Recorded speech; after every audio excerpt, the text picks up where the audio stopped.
L'urbanisation, c'est-à-dire la concentration de population dans des villes, est un phénomène ancien. Il y a 2000 ans, Rome comptait déjà 1 million d'habitants. Mais, à cette époque, la très grande majorité de la population vivait à la campagne. Aujourd'hui, 55% de la population mondiale habite en ville. En Europe et en Amérique du Nord, c'est 75% de la population qui vit en ville, car l'urbanisation a commencé dès le 19e siècle. Mais, même si le taux d'urbanisation en Europe et en Amérique du Nord est élevé, la croissance urbaine, c'est-à-dire l'augmentation de la population qui vit en ville, est désormais faible.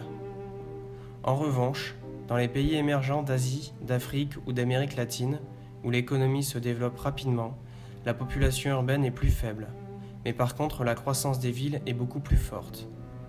Ce sont dans ces pays que l'on trouve la majorité des 28 mégapoles du monde qui dépassent les 10 millions d'habitants. Certaines villes comme Mexico ont multiplié par 4 leur population en 50 ans. Les villes du monde s'organisent autour d'un centre très dynamique, avec un quartier des affaires qui abrite des gratte-ciel plus ou moins hauts, comme ici dans le quartier de Santa Fe à Mexico.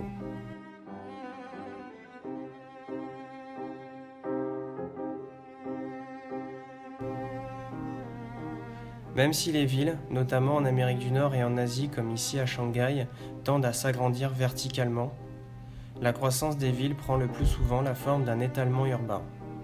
Les villes grignotent petit à petit les espaces ruraux autour, créant une périphérie urbaine composée d'une banlieue puis d'une couronne périurbaine qui s'étend parfois sur des kilomètres comme à Los Angeles. Les villes du monde présentent donc une organisation commune, avec un centre dynamique et une périphérie souvent en expansion. Cependant, les paysages des villes varient selon l'histoire, la culture et le niveau de richesse du pays. Ainsi, nous n'observerons pas les mêmes paysages urbains dans une ville d'un pays développé d'Amérique, comme Détroit, dans une ville d'un pays développé d'Europe, comme Londres, ou dans une ville d'un pays émergent comme Mexico.